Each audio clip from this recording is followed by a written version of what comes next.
दोस्तों, इस दुनिया में जो मुल्क सबसे तेजी से तब्दील हुआ उसका नाम सऊदी अरेबिया है, क्योंकि ये वो मुल्क था जो खालिस इस्लामी रवायात का पासदार था। लेकिन इसके बाद ये मुल्क आहिस्ता आहिस्ता इस तरह बदल गया कि यहाँ मुख्तलिफ बिदअतों ने जन्म लेना शुरू कर दिया। यहाँ कुछ ऐसे इवेंट्स मुनाकिद होने लगे जिनको देखकर लगता है कि शायद ये सऊदी अरब नहीं, कोई मगरबी मुल्क है। ऐसा ही एक कारनामा अभी चंद दिन पहले मोहम्मद बिन सलमान की तरफ से देखने को मिला, जिसकी जितनी मजम्मत की जाए उतनी ही कम है। ये कौन सा? वीडियो का आगाज करने से पहले चैनल को सब्सक्राइब कर लें और बेल आइकन को भी ऑल पर सेट कर लें, ताकि आपको आने वाली हर नई वीडियो का नोटिफिकेशन बर वक्त मिल सके। तो चलिए वीडियो को स्टार्ट करते हैं। नाज़रीन ग्रामी, जैसा कि आप सब जानते हैं कि पूरा साल खाना काबा की सफाई का काम चलता ही रहता है,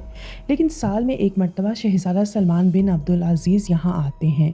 लेकिन इस दफ़ा उनकी तबीयत ख़राब होने की वजह से उनके बेटे मोहम्मद बिन सलमान हरम में तशरीफ़ लाए और वहाँ नमाज पढ़ी, जिसके बाद उन्होंने खुद सफाई शुरू कर दी। यहाँ सफाई जारी थी कि यहाँ एक ऐसी तख्ती देखी गई जो खाना काबा की दीवार पर नस्ब की गई थी, जिस पर शहजादा सलमान बिन अब्दुल अजीज़ का नाम दर्ज था, जो कि सरासर बिदअत के ज़ुमरे में आता है, क्योंकि बिदअत हर उस काम को कहते हैं जिसका इस्लाम से कोई हुक्म हो और ना ही सहाबा कराम ने उसे किया हो। याद रहे कि आज तक सऊदी अरब ने 100 से ज़्यादा शहजादे हुकूमत कर चुके हैं, लेकिन आज तक किसी ने भी खाना काबा की दीवार पर ऐसी तख्ती लगाने की जिसारत नहीं की। ये अल्लाह का घर है, जहाँ किसी को कुछ लिखने या अपने नाम की तख्ती लगाने की इजाज़त हरगिज़ नहीं होनी चाहिए। लिहाजा उन शहजादों को चाहिए कि ये अपने नाम की तख्ती हटा दें, ताकि बिदअत से बचा जा सके। इस वाक़ये के बाद एक और वाक़या पेश आया, जिसको इस तख्ती से ही जोड़ा जा रहा है और कहा जा रहा है कि ये अल्लाह की तरफ से बस एक इशारा है। हुआ कुछ यूँ कि इस वाक़ये के 1-2 दिन बाद हरम मक़दस में शदीद तूफ़ान आ गया, जिससे लोग इधर उधर भागने लगे और साथ ही तेज़ बारिश शुरू हो गई, जो कि देखते ही देखते मज़ीद तेज़ तर ही होती गई। इस तूफ़ानी बारिश के हवाले से लोगों का कहना है कि हो सकता है कि ये सब अल्लाह की तरफ से एक इशारा हो, जिसमें ये बताने की कोशिश की जा रही हो कि बिदअतों को छोड़कर दुरुस्त रास्ता इख्तियार कर लो, वरना अल्लाह का अज़ाब तुम्हारा मुंतज़िर है। दोस्तों, बेशक आप सल्लल्लाहु अलैहि वसल्लम ने हरमीन शरीफीन की ज़मीन को गुनाहों से पाक रखने की हिदायत दी थी, लेकिन जिस कदर इस हुर्मत वाली ज़मीन पर नेकियों के बदले सवाब लिखा गया है, अब उतने ही बड़े पैमाने पर बदियों के बदले अज़ाब दिया जा रहा है। और मौजूदा सूरत हाल को देखकर ऐसा महसूस होता है कि अब मुमलिकत सऊदी अरेबिया मज़ीद दिनों तक इस्लामी हुकूमत के तौर पर बाकी नहीं रहेगी,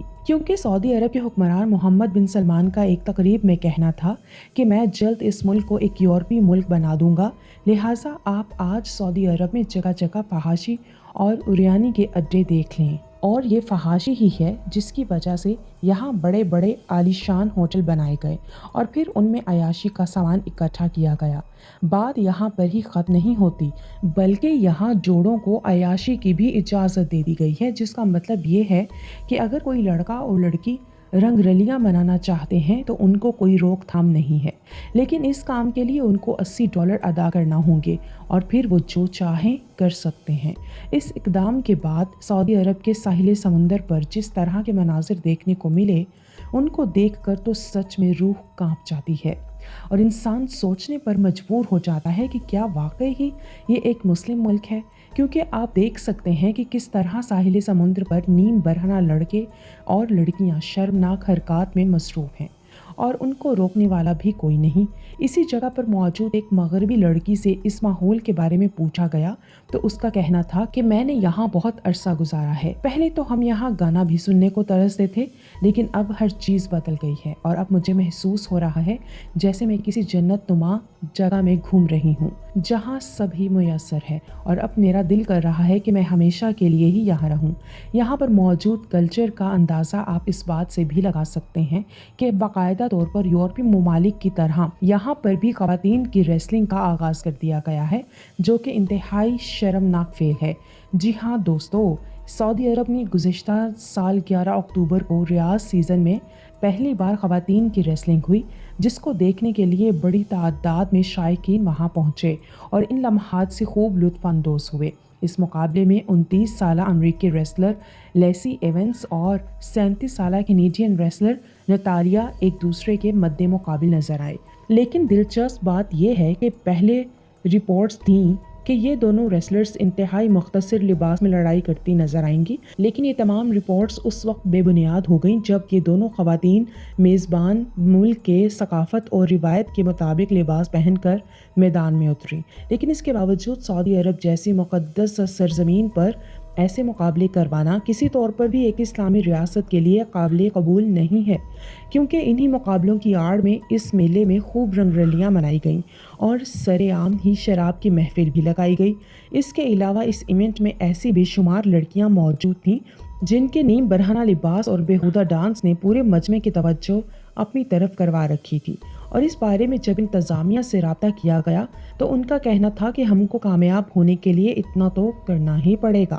دوستو یاد رکھیے گا کہ یہ سب کچھ اچانک نہیں ہوا، بلکہ پچھلے کچھ عرصے میں سعودی عرب کی خواتین کو مکمل آزادی دی جا چکی ہے، جیسا کہ عالمی خبررساں ادارے کے مطابق سعودی عرب میں ہونے والی نئی قانون سازی میں خواتین کو لازمی طور پر اپنے مرد سرپرست کے ساتھ رہنے کے قانونی آرٹیکل سے پیراگراف کو ختم کر دیا گیا ہے، جس کے بعد مملکت میں خواتین کو والد، بھائی، خاوند کے ساتھ رہنے کی جگہ تنہا رہنے کا حق حاصل ہو چکا ہے۔ اس ترمیم کے بعد سعودی عرب میں اب خواتین کو طلاق یا کسی جرم میں سزا مکمل کرنے کے بعد ان کے مرد سرپرستوں میں سے کسی ایک کے حوالے کرنے کی بجائے تنہا رہنے کی اجازت حاصل ہوگی، اور اس طرح اب